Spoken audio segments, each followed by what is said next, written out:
I've been a fan of the Assassin's Creed franchise since its inception, and I've played every Assassin's Creed game. Yes, even the Vita, PSP and DS games. And I've enjoyed the vast majority of mainline Assassin's Creed games, be it the classic stealth-focused open world games of AC2 through Syndicate, or the sprawling RPGs that were Origins, Odyssey and Valhalla.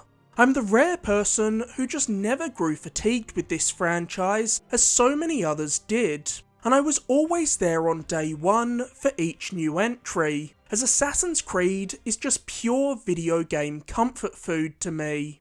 With that being said, I'd be lying if I said I wasn't growing fatigued with how overly bloated the recent Assassin's Creed games have become. A problem that was especially apparent with Valhalla, which was ridiculously padded out with unnecessary filler content. So when Mirage was announced as a throwback to the Assassin's Creed games of old, promising to be a smaller scale entry that puts the focus back on stealth, assassinations and parkour, all the things that made that original run of games so good, I was thrilled. Now, having played through and platinumed Assassin's Creed Mirage, I can say that Ubisoft delivered exactly what it promised. Mirage feels like an older Assassin's Creed game, for better and worse. While Mirage features the series' best stealth and traversal mechanics in almost a decade, Mirage would have benefited greatly from Ubisoft taking more inspiration from the improvements made to Kombat in the last few AC games to modernise the classic formula a bit, as at times, Mirage's strict dedication to replicating the Assassin's Creed games of old holds it back and makes it feel dated. But as a long-time Assassin's Creed fan, Mirage was a fun throwback nonetheless. Taking place in 9th century Baghdad, Assassin's Creed Mirage stars Basim, a character first introduced in Assassin's Creed Valhalla. In Mirage, we get to see Basim's origins and how he went from a lowly pickpocket to a member of the Hidden Ones, the secret society that will eventually become the Assassin's Brotherhood. Basim is a fine protagonist, and Mirage undeniably strengthens him as a character and makes his role in Valhalla feel more meaningful, but he certainly doesn't come close to the best protagonists in the series, like Ezio, Cassandra and Edward. There are bright spots in Basim's story, like his relationships with his friend Nahal, whose true role in Mirage's story provides an interesting wrinkle, and the mentor-mentee dynamic he shares with Master Assassin Roshan. But overall, Mirage's story is very safe and by the numbers. Honestly, walking away from Mirage, I think I would have preferred a story centred around Roshan, who's the most compelling character in Mirage, thanks to Shora Agdashlu's excellent performance. Mirage doesn't feel like a particularly consequential game for the overarching story and lore of the Assassin's Creed universe, so I don't think your understanding of future games would be hurt at all if you chose to skip Mirage. Though at the very least, I do want to give Mirage credit for how batshit crazy its story gets in the final act, which makes up for Mirage getting off to a slower start. The twists are fun, even if I spotted them a mile off, and the final chunk of Mirage is full of the traditional Assassin's Creed lore nonsense. Yes, the lore of this universe has gotten absurd and unwieldy, but if you're still on board for it like I am, you'll likely love this. On the other hand, if you're not into that side of Assassin's Creed, I don't think Mirage's ending will do much for you, so I could see it being a bit divisive. Assassin's Creed Mirage puts stealth front and centre for the first time since AC Syndicate, which is a good call. Mirage is at its best when you're sneaking around, slowly clearing out an entire area of enemies from the shadows with your hidden blade. As a side note, the hidden blade will always be one of the dopest, most iconic weapons in gaming. It is never not satisfying to take a target out with it. The hidden blade also takes a large degree of commitment from its wielder, because at this point in the timeline, assassins are still required to lop off their ring finger to use the hidden blade. Basim also has a sizable assortment of tools to help him pick off enemies silently. There are throwing knives, blow darts, traps that detonate when unsuspecting guards step on them, and noisemakers that you can use to draw an opponent into assassination range, or lure them away from you if you're just looking to slip by unnoticed. All of these tools can be upgraded and customised to suit your playstyle, even allowing you to take a non-lethal approach to certain situations. Utilising crowds to hide in plain sight was a huge part of the PS3 and 360 Assassin's Creed games, and this mechanic is featured prominently in Mirage.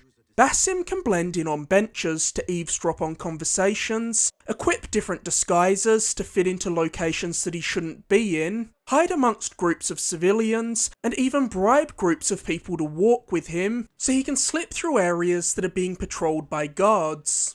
I always liked the social stealth aspect of classic Assassin's Creed games, as it's one of the key differentiators between games like Assassin's Creed and Hitman, and more pure stealth games like Metal Gear Solid and Splinter Cell, so it was nice to see it featured so prominently in Mirage. As you stealth kill enemies, you'll fill up Basim's focus bar, and when not in open combat, you'll be able to use it to trigger Assassin's focus. When you do this, you'll be able to tag a series of enemies and have Basim automatically assassinate them in one fluid motion. While this mechanic is nothing new, and we've seen it done in everything from Ghost of Tsushima and Arkham Knight to Splinter Cell and Red Dead Redemption, it still never fails to satisfy. I love stealthily whittling down a huge group of guards to just a few stragglers, then closing out the encounter with a dramatic use of Assassin's focus. Assassin's Creed Mirage also introduces a new pickpocketing system to snag keys, notes, or even just money. When you go to pickpocket someone, you'll see a shrinking diamond on screen. Once it overlaps with the silhouette of another diamond, you press a button to steal from the NPC without them noticing you. You'll want to get the timing down for pickpocketing as soon as possible in Mirage, as mistiming it and having the person catch you and call for guards when you're trying to remain undetected is never an ideal situation to be in. Assassin's Creed Mirage's combat is relatively simple and drastically stripped back from what was found in the last 3 AC games. As a matter of fact, the only thing Mirage really takes from the trio of RPGs is mapping attacks to R1. Your moveset in Mirage largely boils down to a light and heavy attack, a dodge roll, and a parry. And Mirage is very much like the old Assassin's Creed games in that you can mostly just parry and one-shot standard enemies with a slickly animated finishing move. Some enemies require a bit more tact to take down, like the armoured guards you have to get behind to strike the weak point on their backs, and the enemies who dual-wield swords, who are much faster, stronger, and more aggressive than other opponents. It's clear that in the early hours of Mirage, the game wants you to take the stealthy route, as it's easy to be overwhelmed and killed quickly in open combat, and the AI is nowhere near as stupid as it was in the old Assassin's Creed games. Unlike in Assassin's Creed 2, enemies don't just stand around taking turns to attack as you parry and kill them all one by one. Instead, they'll often swarm you and all attack at once. But as you level up, continue to pump points into the skill tree, and spend money and resources on upgrading Basim's weapons and armour, you feel yourself becoming more powerful as Basim grows into the master assassin we know he's destined to be. Combat feels much better once you start unlocking skills like the ability to vault over an enemy when they perform an unblockable attack, allowing you to get straight to the backs of armoured enemies without having to awkwardly dodge roll around them. And by the end of Mirage, when I'd fully upgraded Basim's gear and perfected the parry timing, I felt like I could take on an army. There were points towards the end of Mirage where I was clearly meant to flee an area, but instead I just stood my ground and took out every last enemy with ease. Assassin's Creed Mirage's environments are also littered with objects to give you an advantage in combat, like collapsible scaffolding that you can pull down on enemies, and bags of spice that you can burst with a well-placed throwing knife to blind your opponents. While there's nothing fundamentally bad about Mirage's combat, it does feel dated and is undeniably a regression from what we got in the last few games. I would have liked to see Ubisoft take some of the ideas that worked in Origins, Odyssey and Valhalla's combat, then just stripped them back a bit to work within a more scaled down Assassin's Creed game. But instead, they've oversimplified combat, leaving it feeling underdeveloped. Yes, Mirage's combat is reminiscent of what was found in the original Assassin's Creed games, but the combat mechanics were never the strength of those games, and nowadays, this style of combat just feels old. The biggest problem with combat is that Mirage has no weapon variety whatsoever. You're always stuck fighting with a sword and dagger, which caused combat to grow stale long before I rolled credits on Mirage. There are no bows, just your throwing knives, so ranged combat is practically non-existent, and it's strange seeing guards attack Basim with all kinds of different weapons that he can't use. Even in Assassin's Creed 2, Ezio could disarm guards and use their weapons, so I have no idea why that's not an option in Mirage. The thing that initially drew me to the original Assassin's Creed game was its parkour, which looked so fluid at the time, which is pretty funny to look back on, because AC1 hasn't aged as gracefully as most of the games that followed it. Thankfully, while I was underwhelmed by Mirage's combat, I was pleased with how good Assassin's Creed Mirage's parkour feels. Mirage has some of the best parkour in the series, and certainly the best since Assassin's Creed Unity. It's still not without its quirks, and from time to time I did find myself accidentally running up walls and grabbing onto ledges I didn't mean to, but overall, Mirage's traversal is fittingly fluid, as Basim leaps from rooftop to rooftop, glides down ropes, swings from dangling hooks, and slides under obstructions effortlessly. In Assassin's Creed Mirage, you use an investigation screen to select missions, taking on smaller missions to gather intel that will eventually expose a major target and lead to an opportunity to assassinate them. Because of this, there's a lot of great connective tissue between the missions of Mirage, with each mission seamlessly leading into the next, as you slowly gather the clues and intel required to take on each of Mirage's big set-piece assassination missions.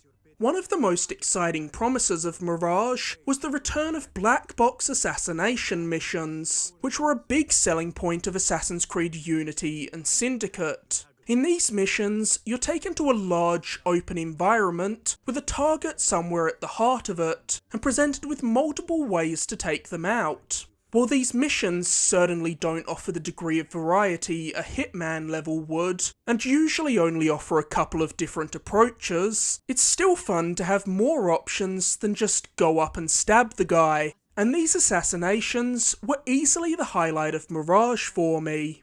In one mission, I had to take down a slaver who was running a large compound, and I needed to figure out how I could get close enough to him to take him out. I learnt that I could do so by convincing one of his major merchants to leave. So I found this merchant, and he told me that if I could get his confiscated goods back, he'd pack up shop and move on. So I slipped into the compound, grabbed his goods, paid a group to follow me back out of the compound so I could smuggle out the merchant's wares without arousing the suspicion of any guards. Once I got back to the merchant, he told me he was going to go tell the leader of the compound that he was leaving. So all I had to do was slip into his crew, follow him straight to the leader, and assassinate him the second he set foot outside of his chambers. In another mission, I had to assassinate a scholar who was indoctrinating people into a cult and then performing experiments on them. I found his hideout, managed to get the passcode to get in, slipped into the outfit of one of his dead followers, and made my way to the creepy chamber where the scholar holds his ceremonies. Thinking Basim was one of his followers, he led him into one of his bizarre contraptions at the centre of the room, but when the scholar leant in close to listen to Basim, he got his throat slit with the hidden blade. I'd also be remiss to not give props to the brief conversations Basim has with his targets within the spiritual plane after landing the killing blow on them.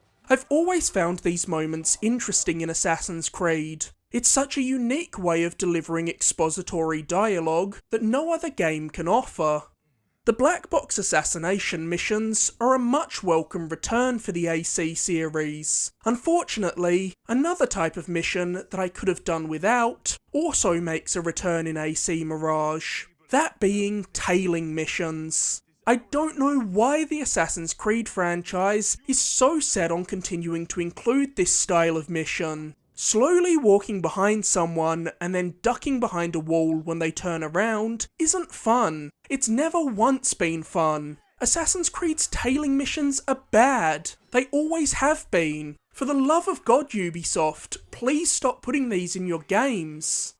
Assassin's Creed Mirage was always pitched as a smaller, trimmed down entry, and that's exactly what it is. Mirage isn't a game that demands 100 hours from you. It took me just under 30 hours to get the platinum in Mirage, which felt appropriate for this style of Assassin's Creed game. The condensed scope and restraint shown in the amount of side content in Mirage is refreshing. It's nice to finally have an Assassin's Creed game that respects your time again.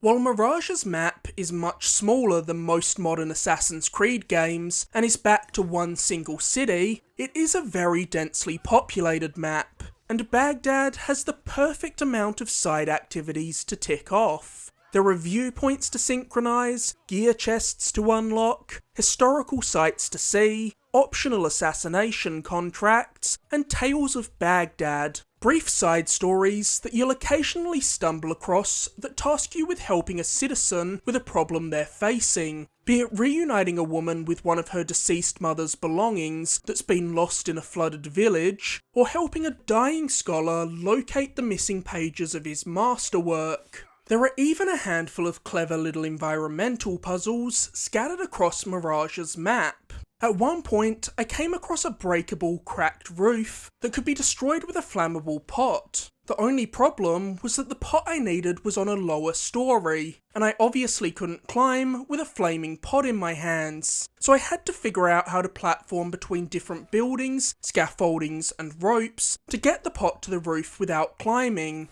Oh, and there's also a ton of cute-ass cats to pet all over Baghdad. And I've gotta say, Mirage has some of the best petting animations I've ever seen in a game. Look at this. Adorable. Mirage allows you to ride camels and horses across the map, but unless you're traversing the desert areas on the outskirts of the map, mounts feel somewhat redundant in Mirage. Mirage's map is condensed enough that I felt like I could navigate the vast majority of it on foot, leaping from rooftop to rooftop just as efficiently as I could get around on a mount.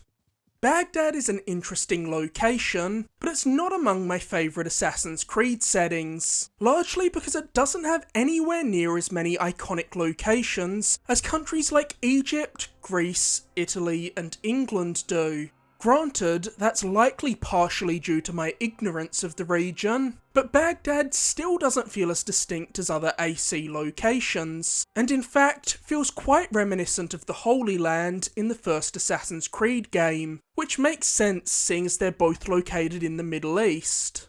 On a technical level, Mirage looks fine. It's not ugly by any means, and there are some beautiful looking locales, but it does look a tad dated, especially when it comes to its character models. I'm ready to see what a true current-gen Assassin's Creed game will look like once Ubisoft finally leaves the last-gen consoles behind, which I'm guessing will probably happen with Assassin's Creed Red.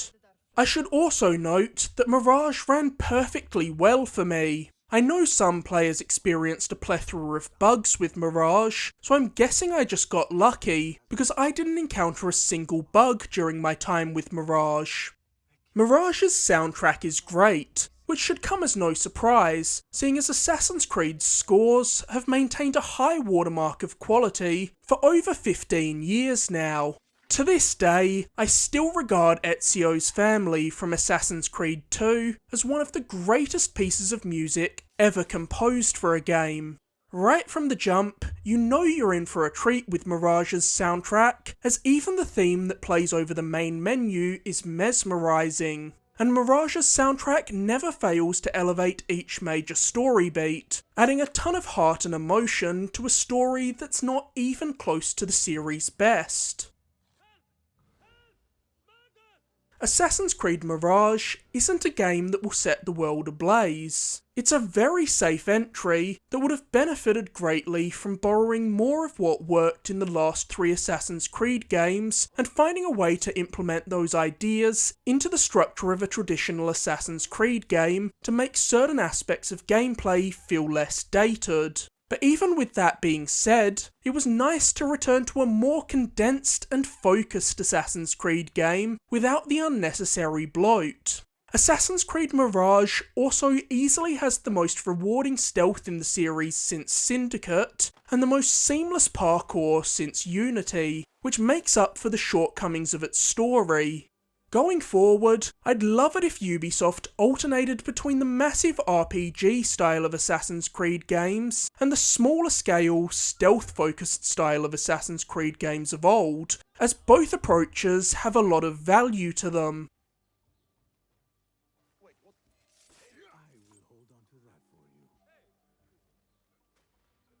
As always, thank you so much for watching. If you enjoyed this video, be sure to like, subscribe, or leave a comment. You can find countless other reviews on my channel, including my recent reviews of Starfield and Mortal Kombat 1, and be sure to stay tuned for my upcoming reviews of Spider-Man 2 and Alan Wake 2.